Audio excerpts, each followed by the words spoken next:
Pronto, acho que tá gravando, deixa eu ver. Pronto, tudo ok. Bom, bom dia, boa tarde ou boa noite, a depender da hora que vocês estejam assistindo esse vídeo, né? Espero que todos estejam muito bem, que tenham aproveitado bastante a aula dessa prática dessa semana, né? Que foi bastante interessante. E aí, eu vim aqui para chamar a atenção de vocês para algumas coisas que são interessantes a gente saber para essa segunda avaliação. Primeira coisa essa avaliação vai valer 8 pontos somente. 2 pontos vai ser do trabalho que vocês vão apresentar na mostra de projetos. Então, vocês podem aí falar para os colegas, né? Caso alguém não assista esse vídeo, eu espero que estejam assistindo, que a avaliação vale 8. Então, se eu não me engano, tem 8 questões de múltipla escolha e tem 3 abertas. E aí, as 8 questões de múltipla escolha, cada uma vale meio ponto. E aí os outros 4 pontos são divididos nas questões abertas, duas valendo 1,5 e uma valendo 1. São tipos de provas diferentes, mas o esquema é o mesmo da organização. Vamos lá, né? O que que a gente precisa especificamente estar sabendo? O que que é importante eu chamar atenção para essa avaliação? Deixa eu ver se eu consigo mostrar aqui para vocês algumas coisas que eu acho que são interessantes. Bom, pronto. Essa tela está aparecendo para vocês, mas eu vou começar por aqui. É, Quando a Elaine falou para vocês dos cereais, ela deve ter falado especificamente das partes que a gente tem num grão, né? O grão tem múltiplas partes, mas basicamente todo grão vai ter 3 partes que são iguais para todos os cereais. Cereais, né, vem do nome da deusa Ceres, que é a deusa romana da colheita. E aí, os cereais, que são aqueles alimentos que dão em espiga, né? Eles têm essa característica, eles são aqueles que dão em espiga. E esses frutos que dão, esses alimentos que dão espigas são chamados de cereais. Eles são especificamente, né, chamado de cariopse, ou seja, eles têm uma película que recobre ele, os cereais que dão espiga, que tem essa característica. Mas obrigatoriamente a gente precisa entender 3 partes do grão desses cereais, né, que é o endosperma, o pericarpo e o germe. Sempre, né, desde outros semestres, a gente vem comentando sobre essa questão assim, qual é o melhor, farinha, farelo ou flocos? E eu sempre ressalto para você que, nutricionalmente falando, farelo é melhor. Então, observe que depende muito do objetivo de cada pessoa. Então, farelo é melhor, por quê? Porque farelo é formado majoritariamente daqui, gente, ó, do pericarpo. Não quer marcar, mas enfim, do pericarpo. Como é que eu vou botar aqui? Ele é formado majoritariamente do pericarpo. O que que é o pericarpo especificamente? Pericarpo é a casca, né? É a parte externa dos cereais. Esse pericarpo ele é formado, na sua grande maioria, de fibras, vitaminas e minerais, principalmente minerais e fibras. Então, nutricionalmente, é uma das partes mais ricas do grão do ponto de vista nutricional. Ah, professor, e se não for nutricional, seria que outro ponto? Seria do ponto tecnológico, do ponto de vista da panificação. Então, vai depender muito da sua utilidade. Então, para escolher entre farinha, farelo e flocos. Se eu vou trabalhar numa padaria, a farinha é melhor. Se eu quero um produto que cozinhe mais rápido, o floco é melhor, né? Eu não sei se a Elane comentou com vocês, mas, por exemplo, antigamente, um cuscuz para ficar pronto levava 20 minutos, 25 minutos. Ele demorava muito tempo no fogo. A gente comprava aquele produto que vinha num pacote de papel, né? A gente chamava popularmente de milharina, mas eu não lembro se era marca ou o que que era. Mas esse pacote de papel a gente chamava de milharina e levava quase meia hora no fogo para ficar cozido. E hoje, cuscuz, 5 minutos, 10 minutos, ele está pronto, né? Ele fica pronto muito rápido. Isso por quê? Porque ele é feito do flocos. O floco é a farinha passada por um processamento chamado de floculação ou é, extrusão. E aí, nesse processo, eu faço um pré-cozimento, né? Eu uso alta pressão e alta temperatura, então eu consigo extrusar o amido e ele sai pré-cozido. Então, ele cozinha muito mais rápido porque ele já vem pré-cozido antes. Então, quando eu falo de pericarpo, eu estou falando de fibras e estou falando de minerais, principalmente, além das vitaminas, mas principalmente minerais e fibras no pericarpo. Endosperma é a parte que tem o carboidrato. Então, majoritariamente, o carboidrato dos grãos vai estar dentro do endosperma, que é essa camada branca aqui que a gente vê no meio do grão. Poxa, antigamente eu tinha um. Deixa eu ver se eu ainda tenho. Não. Enfim. Enfim, vamos lá. Então, majoritariamente, essa parte branca aqui, ó, são os carboidratos. Então, a farinha, majoritariamente, ela é feita do endosperma. Por isso que ela tem mais carboidratos. Então, por exemplo, uma pessoa que quer engordar, ela precisa consumir mais farinha, que é feita do endosperma, que é onde tem mais carboidrato. Vai dar mais energia para ela. Mais ou menos se eu estou pensando numa melhor utilização, de uma forma mais fácil, mais simplificada, então o endosperma ele tem essa característica. E o germe, professor? O germe é onde estão as gorduras e boa parte das vitaminas, principalmente as lipossolúveis. Então aqui eu tenho uma parte bastante rica dos cereais. Tanto que normalmente isso aqui é retirado para produzir óleo. Então, por exemplo, o óleo de milho que você compra lá no mercado é feito do germe do milho. Então, o germe é retirado para que a gente utilize na produção do óleo. Normalmente, quando a gente compra um milho, né, vamos dizer no popular, um milho para mungunzá, ele vai vir na forma de dente.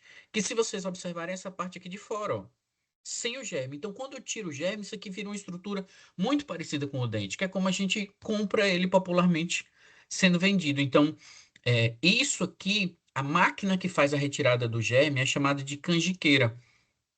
Por isso que fora de Salvador, o mungunzá é chamado de canjica, porque o milho que foi retirado o germe, tecnologicamente falando, ele é chamado de canjica. Então a gente tem essa característica. Então o germe, eu tenho mais gordura, eu tenho as vitaminas lipossolúveis, no pericarpo, mais fibra, né, e minerais, e no endosperma, majoritariamente carboidrato. Essa é a configuração que a gente tem. Ah, aqui é destrinchando isso que eu falei para vocês. Aqui também tá vendo, ó, casca. Além da casca, ele tem farelo, grão. Hoje em dia a gente não compra mais arroz com casca, mas antigamente arroz era vendido com casca. A gente colocava no pilão, né? Socava o arroz, depois colocava na peneira e ia soprando para retirar a casca. E era muito comum ainda a gente encontrar arroz com casca depois desse processo. Então, ó, grão de trigo, grão de aveia, todos têm a mesma característica. E aí ela falou para vocês dos quatro principais que são esses.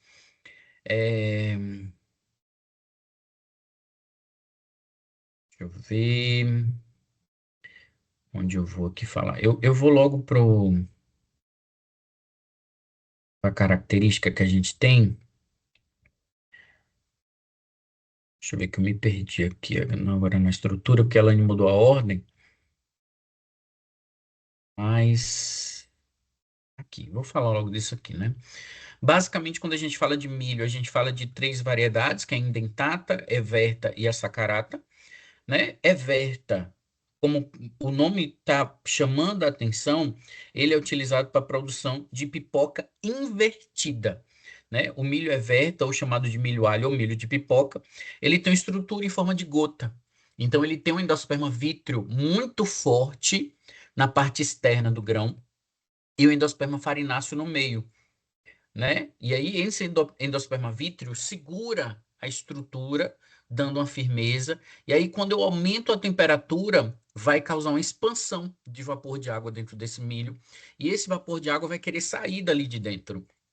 Então ele força a saída, rompendo o endosperma vítreo. Quando esse endosperma farináceo sai de dentro do grão, que ele encontra a estrutura externa, ele gelatiniza. Aí forma a pipoca, né? Muita gente se pergunta assim, eu nunca vi isso fora, né? Pessoas leigas. Eu nunca vi fazer pipoca sem gordura. Não, as pipoqueiras estão aí, que hoje virou popular. Antigamente era muito raro, mas hoje é popular as pessoas terem pipoqueira, né? E a gente consegue fazer. Eu só preciso de uma fonte de calor para que o milho vire pipoca. Então, através do calor, eu consigo que o milho everta, ele faça essa inversão e vire a pipoca invertida. Eu vou mandar uns vídeos para vocês no Class, junto com essa revisão, para vocês darem uma olhadinha, que fala sobre, que mostra especificamente esse processo, né?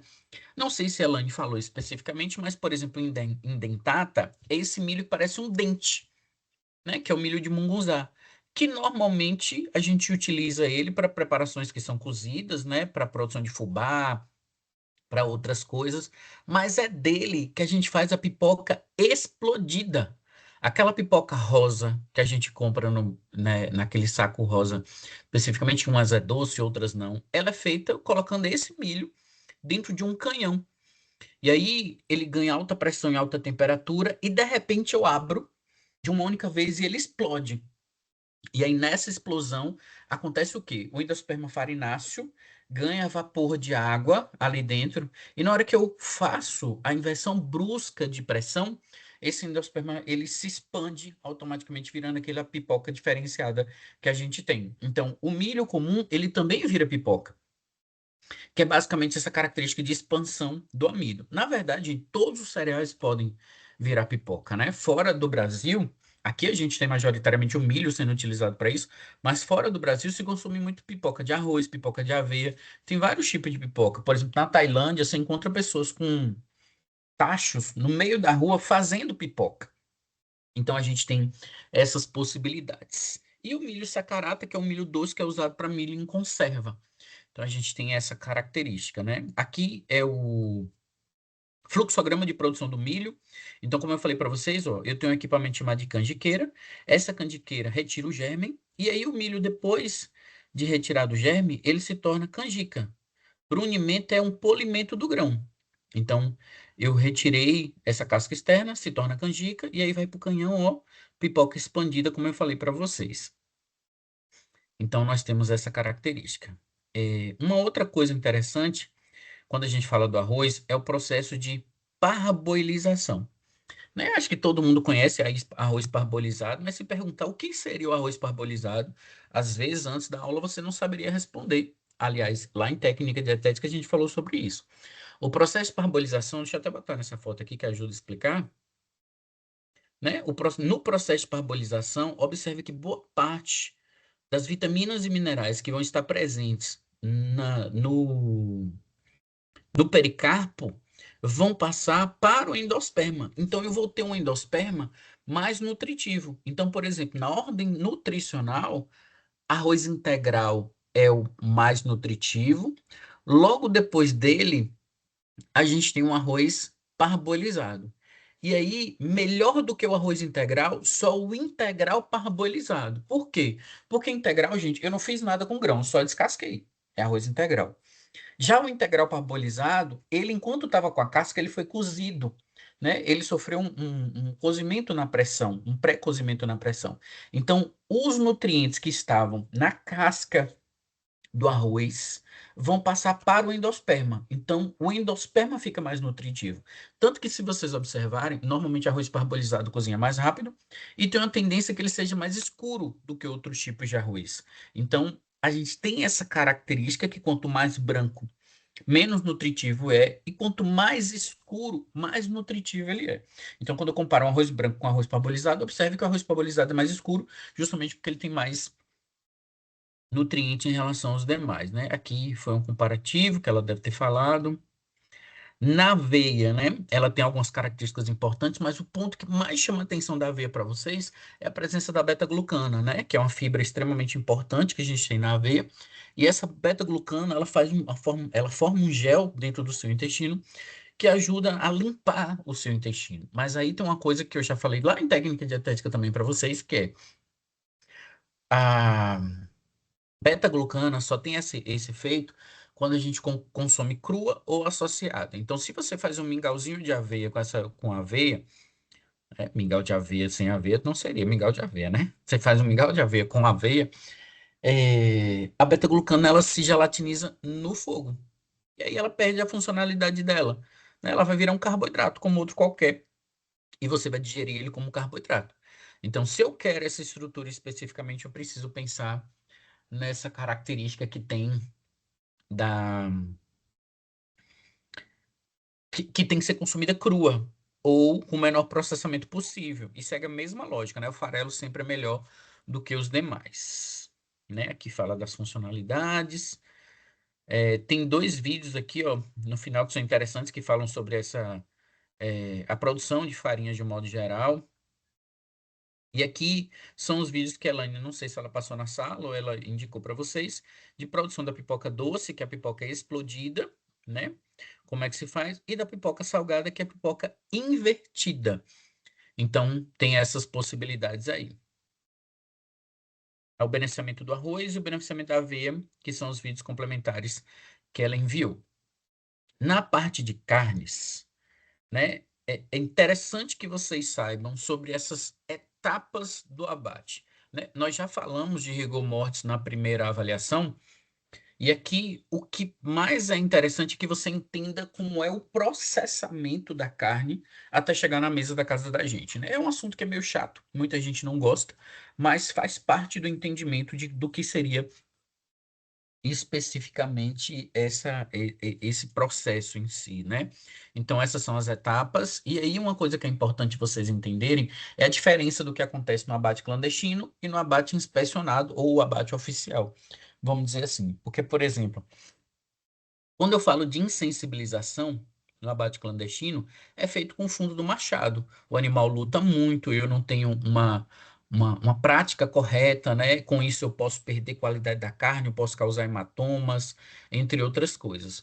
Já no abate inspecionado, ele é feito de forma controlada, com uso de equipamentos corretos, rápido, ágil, preciso. Então, eu tenho várias funcionalidades, várias características que auxiliam nesse processo que antecipam essa insensibilização bem importante quando eu comparo um com o outro. Sempre quando vocês forem olhar essas etapas, comparem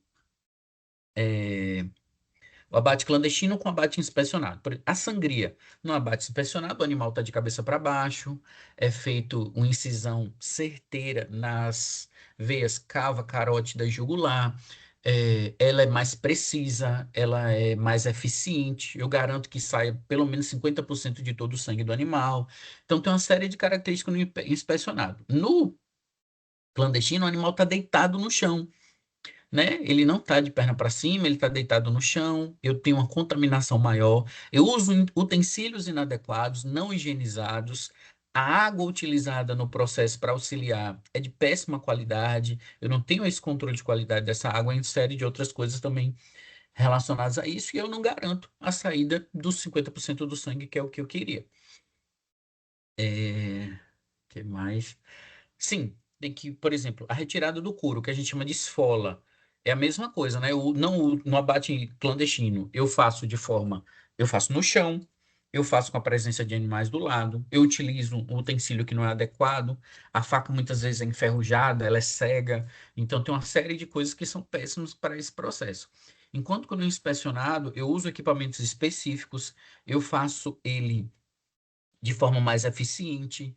Eu utilizo o animal, ele está em uma posição que facilita a etapa de esfola. Então, tem todas as características que são positivas em relação a isso. Deixa eu ver aqui se eu esqueci alguma coisa dessas etapas.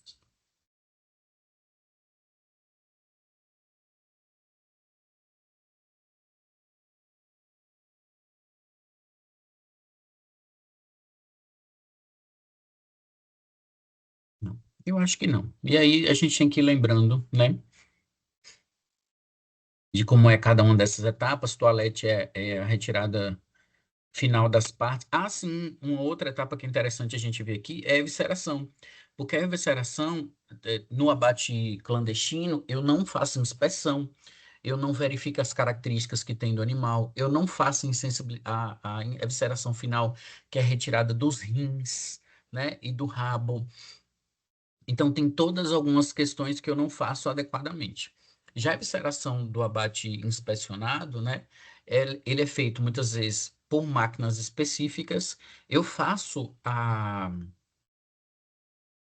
inspeção, né, 2 cortes no dia. Eu acho que até me enganei entre 3 e 2 cortes, mas são 2 cortes na bochecha, 2 cortes na língua, 2 cortes no coração e 2 cortes no fígado, para verificar a presença da tênia Com isso eu garanto uma evisceração mais rápida, né? E mais segura e uma qualidade dessa carne melhor. Então ela é sempre feita nessas duas questões. Então é interessante para a gente entender, né? A gente falou de cada uma das etapas, explicamos o que é cada uma das etapas, que aí a gente precisa saber, falamos do encurtamento pelo fio, né? Então aqui é encurtamento em percentual e aqui é a temperatura. Então, como a gente tinha comentado, né? Por exemplo, aqui próximo, entre 40 e 50 graus, o encurtamento, ou perdão, em 0 grau, abaixo de zero, o encurtamento pode chegar a quase 50%. Então, por isso que muitas vezes eu não faço o congelamento da carne logo depois do abate, né? Logo depois que o animal é abatido, a carne fica refrigerada por um determinado período de tempo para evitar esse encurtamento. Sendo que, se vocês observarem, o percentual de encurtamento menor está aqui entre 10 e 20 graus, que é mais ou menos uma temperatura de refrigeração. Por isso que a gente deixa na refrigeração primeiro, para evitar esse encurtamento, e depois é que a gente passa para outras etapas. Nós falamos daqui, né, do rigor mortis, a gente já falou antes em outras, e falamos dos defeitos da carne, né? Que é a carne DFD e a carne PSE. PSE pálida, fria, né? E exudativa, ao pé da letra teria mais ou menos essa caracterização. É uma carne mais ácida, então ela basicamente ela surge porque a gente tem uma queda brusca de pH logo depois do abate. Então, isso é uma característica, um erro dessa carne, né? Normalmente são animais que lutaram muito para morrer, que gera essa característica. E aí ocorre a desnaturação proteica, uma diminuição de solubilidade, uma diminuição da capacidade de retenção de água, então tem perda de cor por exsudação. É uma carne mole, é uma carne molenga, uma carne meio estranha por essa característica. E a carne DFD é justamente o contrário. Ela vai ter um pH um pouco mais básico, e aí por conta disso ela fica escura, firme e seca, né? Mais susceptível ao crescimento microbiano. Então a proteína ela vai estar no estado mais natural dela, ela não vai estar levemente desnaturada, que é o que a gente espera. Então aumenta a capacidade de retenção de água e dos demais constituintes da carne de um modo geral. Então a gente tem essas características que são importantes a gente saber, né? E todas duas, gente, são erros no processamento. Que eu preciso entender que o animal, quando ele é abatido clandestino, ele pode gerar qualquer um desses dois tipos de carne. Então, por exemplo, a carne DFD, ela pode aparecer por alguma doença do animal ou por animal não ter passado pelo período de anti-estresse, né? Que antes do abate ele fica contido para aumentar as reservas de glicogênio, bebendo água em dieta hídrica e tal. Então, normalmente a DFD vem disso aí. E a PSE, ela vem dessa luta. Então, a produção de energia utilizando o glicogênio muscular na etapa antes do abate, então normalmente gera a PSE. Então, normalmente o que que acontece? Na carne, no abate clandestino, quando o animal está saltando de um lado para o outro ali, o cara tentando fazer insensibilização, gera carne PSE. E a outra é justamente aquele animal que retirei do curral, levei, abati, não tive etapa nenhuma, não respeitei o jejum hídrico, tem todas essas características envolvidas. Então, as duas podem gerar por erros de processamento dessas carnes. Então, aqui, ó, se vocês observarem, a gente tem o pH delas final do músculo, especificamente, e os tipos de defeitos que acontecem nas duas características, né? E a característica de cor, que muda bem expressivamente. Nós falamos, inclusive, que, por exemplo, dentro dessa característica, a gente até conseguiria consumir uma carne DFD, mas a PSE é quase que impossível, porque a estrutura dela fica muito estranha. Gera um estranhamento importante para isso, né? E falamos também que, normalmente, dentro das características de conservação que a gente tem, né, um dos melhores processos que acontece na carne seria dois tipos especificamente. Primeiro seria a liofilização, que aí na liofilização eu consigo preservar o valor nutritivo da melhor forma, as características sensoriais do animal fica, ou perdão, na conservação por liofilização eu consigo manter a melhor característica nutritiva dessa carne, né? Mas o aspecto físico, sensorial, ela não fica tão preservada. Já, por exemplo, quando a gente usa líquido criogênico, a principal vantagem é a preservação das características sensoriais. A carne que é congelada criogenicamente, no descongelamento, ela mantém praticamente a estrutura como se ela fosse fresca. Então, esses dois são os principais que a gente almeja, né? Que seriam perfeitos se não fossem caros, para que a gente utilizasse melhor e durasse mais tempo, né, nessa estrutura. E aí, de carne que eu estou me lembrando, mais importante é isso. É importante, na parte de aditivos, vocês precisam saber que a gente tem alguns aditivos que são super importantes, então saber a função do aditivo e alguns exemplos dessas funções. Por exemplo, sempre vão falar de acidulantes, né? Ou antioxidantes. Então, por exemplo, BHT, ácido cítrico, são tipos específicos de antioxidante. Então, normalmente, se o alimento é antioxidante, ele vai retirar radical livre do corpo, né? A gente tem também exemplos de espessantes. E aí, de espessante, um dos mais famosos hoje é a goma-guá ou a goma xantana. São exemplos claros desses tipos de substâncias. É, sim, deixa eu ver se eu esqueci de alguma coisa aqui.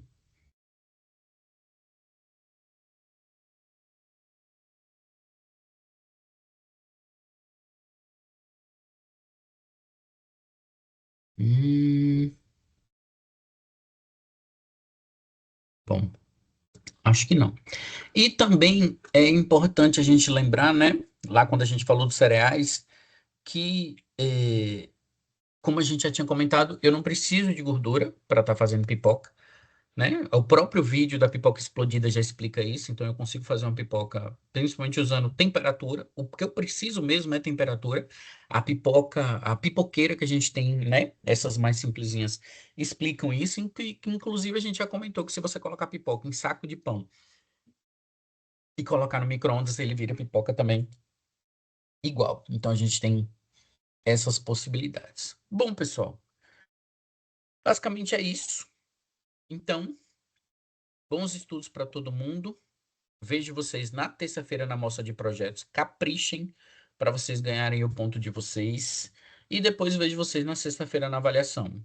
Para mim tá muito fácil, tá muito tranquilo, principalmente para quem estiver assistindo esse vídeo, né? E aí, espero que todos estudem para tirar uma boa nota, para que a gente não precise fazer prova final e a gente entrar de férias mais cedo. Então, um abraço para todos, excelente final de semana e até terça.